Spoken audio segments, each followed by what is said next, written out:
Did your mind stoned of a husband invite the boss over and not give you any heads up on what to make for dinner? Today I'm going to teach you how to make the easiest recipes in town. What's wrong with my voice? What am I wearing?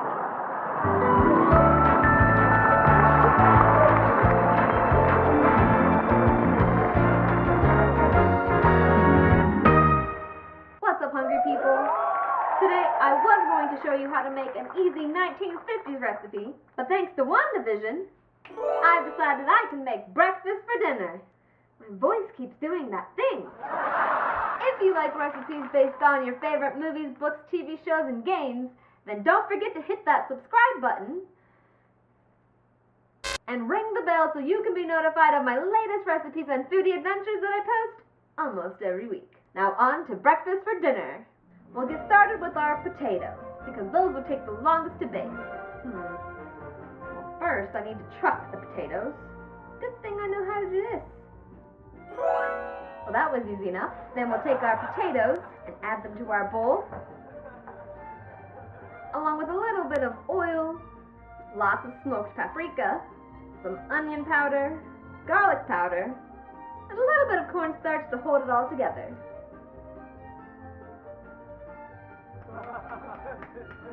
Then we'll just give it a quick toss. Make sure that all of our potatoes are evenly covered. These are the quickest hash browns in town. Next, we just need to grab our casserole dish and spread our potatoes in an even layer. Then all we need to do is put our lid on, then let them bake.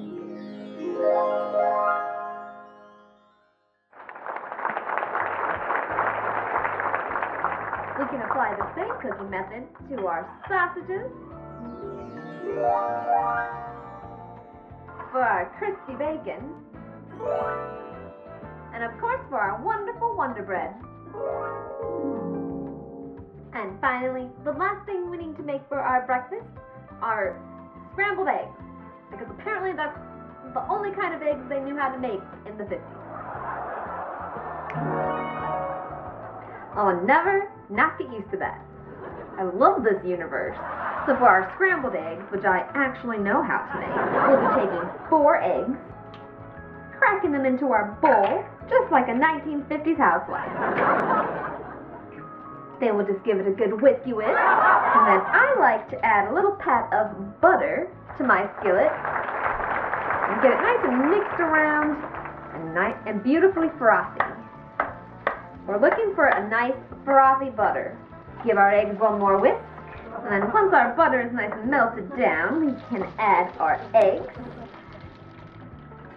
And I like to make sure that the eggs cook nice and low and slow in the skillet.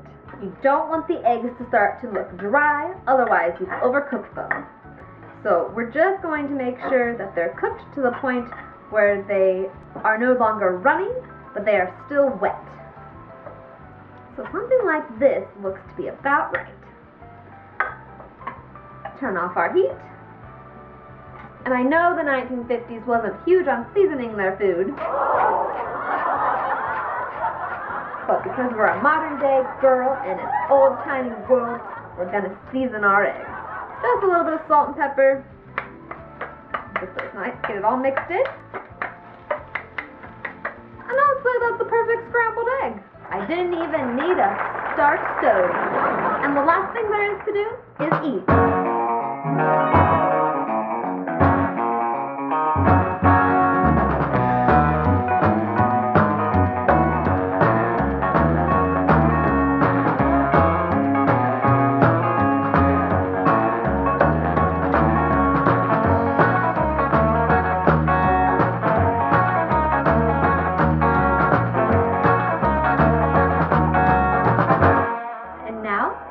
Breakfast is served. How European.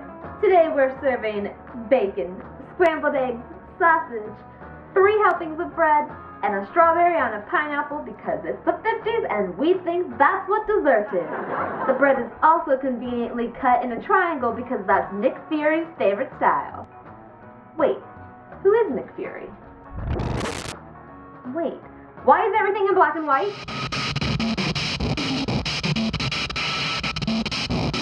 Where am I right now? If you like this video, don't forget to flip that sub button and ring the dinner bell so you can be notified of my latest recipes and foodie adventures that I post almost every week. Now you can prove that you're not a squirrel if you know to cut your toast diagonally. That's just what a Cree would say. Now I'm off to save the world, but don't forget you can find this recipe and many others with step-by-step instructions over on thestarvingchefblog.com. I hope you all enjoyed, and it's time to get back to watching the Avengers.